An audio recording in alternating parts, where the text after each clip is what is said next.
আসি, কারণ আমি চাচ্ছি যে কমপ্লিট একটা ভিডিও হোক এখানে। তো দ্বিতীয় ধাপে আমার নুলস্তা বের হয়ে গেল, এরপরে আবার কাজগুলো কি নুলস্তার পরের স্টেপটা? ফ্যান্টাস্টিক। নুলস্তা বের হওয়ার পরে প্রথম যে কাজটা, পরিবারকে জানানো, খুশি হওয়া। ওকে অনেক সময় আমরা এই খেতে আমাদের মিষ্টিও খাওয়ানো হয়, আলহামদুলিল্লাহ। তো এটার পরে দ্বিতীয় যে কাজটা করতে হবে যে আমাকে জানতে হবে বাংলাদেশের ইতালিয়ান এমবাসি ভিএফএস গ্লোবালের মাধ্যমে যে কাজগুলো করে সেখানের নিয়ম কানুনগুলো কি। আমরা এখানে অনেকেই যোগ্য কিন্তু অনভ্যস্ত থাকি, আমরা জানি না বলে আমরা অনেকে সাহায্য নিই। তো এক্ষেত্রে আমরাও অনেকের মতো করে বাংলাদেশে আমাদের অফিস আছে, আমরা বাংলাদেশে কাজগুলো করে তাদের ফুল প্যাকেজের আওতায় নেওয়ার চেষ্টা করি যদি তারা চায়। তো সেক্ষেত্রে মূল কাজ যেটা আমরা সবাই জানি এখন রিকনজিউমেন্ট করার ক্ষেত্রে অ্যাপয়েন্টমেন্ট নিতে হয়, এবং এটা প্রতি মাসে একদিনের জন্য ছাড়ে, এবং এটা খুবই ক্রাইসিস মোমেন্ট থাকে তখন, অনেকে পায় অনেকে পায় না, এরকম হতে থাকে। টাকার বিনিময়ে অনেকে হ্যাক করে এটা করে ফেলে, আমরা যতটুকু শুনি, তো যেহেতু আমরা পাই না এই জন্য দেশে গিয়ে আবার আরেকটা যুদ্ধ আর কি। এক্স্যাক্টলি। তো সেই অ্যাপয়েন্টমেন্টটা যদি 1 মাসের মাথায় হয় আলহামদুলিল্লাহ, সেই 1 মাসের মাথায় ওই স্ত্রী শুধু স্ত্রী হলে সেক্ষেত্রে তার ম্যারেজ সার্টিফিকেট, নিকার ব্যাপারগুলো এইগুলো কাজের কাছ থেকে এনে অবশ্যই ইয়াপোস্টিল করা। ইয়াপোস্টিল মানে স্বরাষ্ট্র মন্ত্রণালয়, আইন মন্ত্রণালয়, পররাষ্ট্র মন্ত্রণালয়, আইন মন্ত্রণালয়ের বিষয়গুলো করা, এবং ওইগুলো ওইভাবেই তারা এমবাসিতে জমা দিতে পারবে। তাহলে এর পাশাপাশি ফ্যামিলি সার্টিফিকেটটা লাগবে, এগুলো তারা ইয়াপোস্টিল করে ওই অ্যাপয়েন্টমেন্টের দিনে ভিসা ফর্ম ফিল আপ করে এই কাগজগুলো নিয়ে ছবি তোলার ব্যাপারগুলো থাকবে। আমরা সবাই জানি ভিএফএস এ একটা ভিআইপি একটা পার্ট আছে, কারণ বাংলাদেশে সবাই ভিআইপি হতে পছন্দ করি, প্রায় বেশ কিছু টাকা নেয় এবং ওরা তখন সার্ভিসটা ভালোভাবে দেওয়ার চেষ্টা করে। শুধু আমার ব্যাপার না, আপু আমি দেখছি, ছবি দিতে পারেননি আমি দেখছি, ফর্মের সমস্যা আমি দেখছি, এটা ভিআইপিতে করে, কারণ টাকার বিনিময়ে ব্যবহার কেনা যায় বাংলাদেশে আলহামদুলিল্লাহ। আর নর্মালে গেলে আপনি জানেন নাই, এটা করেন নাই, আবার অ্যাপয়েন্টমেন্ট নেন, এই ব্যাপার। তো আমরা যখন বলি কি ভাই বিদেশে আসবেন ভিআইপি ভাব নিয়ে চলে আসেন, ওখানে চলে গেলে আপনার জন্য সুবিধাটা হবে। তারপরে ব্যাপারটা বাংলাদেশের কাজটা কি, ভিএফএস থেকে এক্সপার্ট করার মাধ্যমে অ্যাপয়েন্টমেন্ট নেওয়া এবং অ্যাপয়েন্টমেন্টের ডেটের উপর বেস করে আপনার বাংলা ওই প্রয়োজনীয় ডকুমেন্টগুলোর কাজ শেষ করা।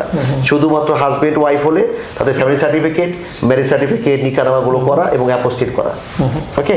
এবং বাকি কাগজ তো জানি, D type visa form fill up করা, এটা আমাদের অফিস থেকেও করবে, অথবা আমাদের ভাইদের যদি পরিচিত কেউ থেকে থাকে তারা এগুলো করবে।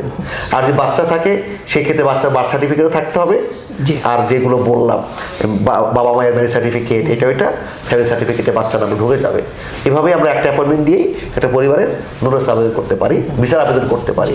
সবচেয়ে বড় দুঃখের জায়গা হচ্ছে ভিসার আবেদনের ক্ষেত্রে আমাদের সবচেয়ে বড় প্রবলেম হচ্ছে কি, আমরা ভিসা আবেদন করেও দিনের পর দিন ওয়েট করছি, এবং এখানে সময়টা এখন প্রায় অনেকটা নুলস্তা ওঠার মতোই লেট হয়ে যাচ্ছে। এবং এখানে সবচেয়ে বড় ব্যাপার ক্রিয়েট করি, যারা কিনা আজিলো সুসিডিয়ারিয়া টাইপের মানুষ দেশে না গিয়ে বিয়ে করেছেন, এই মানুষগুলোর 90% ক্ষেত্রেই কেস রিজেক্ট হচ্ছে।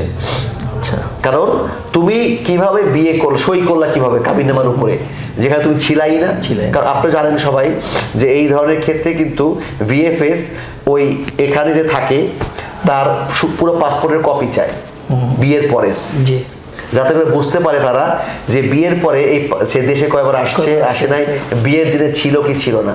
তো এই ক্ষেত্রে আমরা একটা ভিডিও করতে পারি যে যারা আজিলো বা সুসিডিয়ারিয়া তাদের বিয়ে করার দিন থেকে কিভাবে তার গাইডলাইন দিয়ে, মানে এটা কিন্তু অনেক রিকনজিউমেন্ট অনেক আগে কথা বলছি, বিয়ের দিনে কিভাবে সে নিজেকে সাজাবে, ডেটটা কিভাবে দিবে, এই বিষয়ে আমরা একটা ভিডিওতে আসবো, যেটা কিনা আমি দেখছি অসংখ্য বাঙালিদের রিজেক্ট আসতেছে।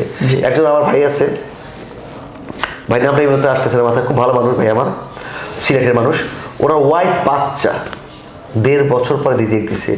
হাই কি দুঃখ না, বাচ্চাকে দেখতে পারবো না ভাই, আমার আবেদন করতে হবে, কি যে বিশ্রী অবস্থা। তো এই ব্যাপারটা ঘটছে, তো যদি আমরা চাচ্ছি ওটা নিয়ে একটা শুধুভাবে সমাধান দেওয়ার জন্য এখানে আমাদের হাতে কিছুটা যৌক্তিক কি আছে, সমাধান আছে, যৌক্তিক সমাধান আছে আর কি। ওকে ভাই, তাহলে আজকের টপিকটা আমি শেষ করে দিব এখানে লাস্ট একটা প্রশ্ন রেখে, যে আমরা এম্বাসির যে কাজগুলো আপনি সুন্দর করে বুঝিয়ে দিলেন, তো আসার সময় আমরা এম্বাসিতে যে কাগজপত্রগুলো করবো, আমাদের ম্যারেজ সার্টিফিকেট, এই ডকুমেন্ট কোনো কিছু কি আবার আমার সাথে নিয়ে আসা দরকার আছে, যেগুলো আমার ইতালিতে এসে কোনো কাজে লাগবে? এটা চমৎকার প্রশ্ন করেছেন। আমরা এখন জানি যে ইতালিতে লেগেসি মানে রিলেশনশিপ প্রমাণ করার জন্য ডকুমেন্টগুলো জি আইনা কমিউনিটি আপডেট করতে হবে। তো এই যে কাজটা করেছে বাংলাদেশে, একই সাথে যদি আরেকটা কপি রেডিমেড কপি নিয়ে আসতে পারে, এই ক্ষেত্রে কিন্তু ব্যাপারটা চমৎকার হতে পারে। এসে এখানে অ্যাপোস্টিল করা ফাইল, এখানে এসে এম্বাসি থেকে সে ট্রান্সলেট করে প্রেফেক্টর থেকে লিগালাইজ করেও চাইলে কমিউনি জমা দিতে পারে। একই সাথে কি হলো, এই কমিউনিও জেনে গেল আমি আমার ওয়াইফকে এনেছি এবং কমিউনিতে আমরা উভয় কমে মারিত মূল্যে সেমোজা রেজিস্ট্রাতি। এটা চমৎকার কথা বলেছেন। বাচ্চার ক্ষেত্রেও সেম, বাচ্চা বার্থ সার্টিফিকেটটাও নিয়ে আসতে পারে একইভাবে এনে traduzione in italiano legalizzazione dalla prefettura করে কমিউনিতে এটাও সাবমিট করতে পারে। কেন লাগে এগুলো আমরা সবাই জানি, আসছে উনিকের ব্যাপারটা, রাইট, অনেকগুলো বোনাসের ব্যাপার থাকতে পারে এবং অনেকে যখন এই বাসা কিনতে যায় তখন বাসা করার সময় লাগে, ইভেন্টুয়ালি চিন্তা দিনাসা করার ক্ষেত্রে এর ব্যাপার দরকার হয়। তো এই জন্য আপনি চমৎকার বলেছেন যে আমরা যারা বাঙালি নতুন আসছি তারা একই সাথে এই কাগজগুলো নিয়ে এসে কমিউনিতে জমা দেওয়ার জন্য আমরা ভেবে দেখতে পারি আর কি। থ্যাংক ইউ সো মাচ ভাই। আজকে একটা ভিডিওতে অনেকগুলো পোস্ট তো আমরা পেয়েছি। নেক্সট টাইম ইনশাআল্লাহ আরো কোনো পোস্ট আসলে আরেকটা এপিসোড করবো ইনশাআল্লাহ। থ্যাংক ইউ ভাই।